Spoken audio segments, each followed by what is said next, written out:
சொன்னாங்க பெரியவங்க. மருந்தே உணவாகும் காலம் வர போகுதுங்க. முருங்க தின்னாக்க நோயோடி போகுமுங்க. பொருந்த சொன்னாங்க பொறுப்பாக கேட்டுக்கங்க. நீயும் நானும் இங்க 100 வருஷம் வாழணும்னா, நோய் நொடி இல்லாத தேகம் கொண்டு ஆளணும்னா, முன்னோர் சொன்னதையும் முறையா கேட்டுக்கணும். முதன்மை தேகம் தலையில போட்டுக்கணும். ஆட்டி வைத்தியமும் நாட்டு சமையலும் நாக்கு உறவைக்கும் வீட்டு கைமனும் ஆறு சுவைகளை நானும் சேர்க்கணும். ஆரோக்கியமா வாழ அதுவே துணை வரும். உணவே மருந்துன்னு சொன்னாங்க பெரியவங்க.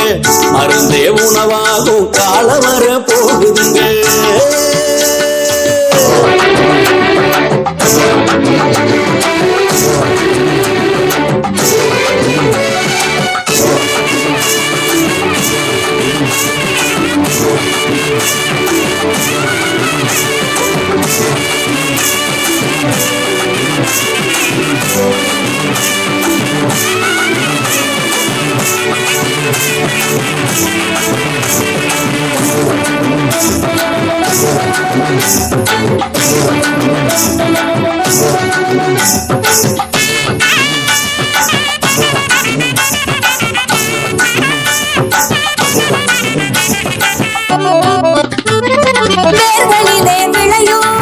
கிழங்க சாப்பிடணும், நாசத்து வேணும், தண்டும் சாப்பிடணும்.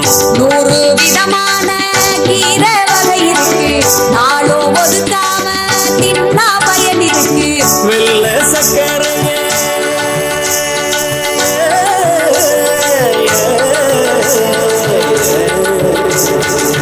வெள்ள சக்கரையே வினைய கொண்டு வரும்.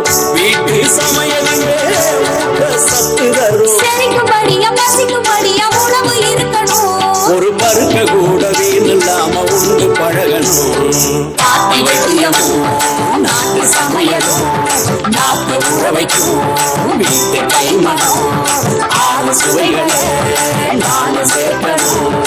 ஆரோக்கியமா வாழ அதுவே துணை வரும். ஆட்டி வைத்தியமும் நாட்டு சமையலும் நாக்கு உறவைக்கும் வீட்டு கைமனும் ஆறு சுவைகளை நானும் சேர்க்கணும். ஆரோக்கியமா வாழ அதுவே துணை வரும்.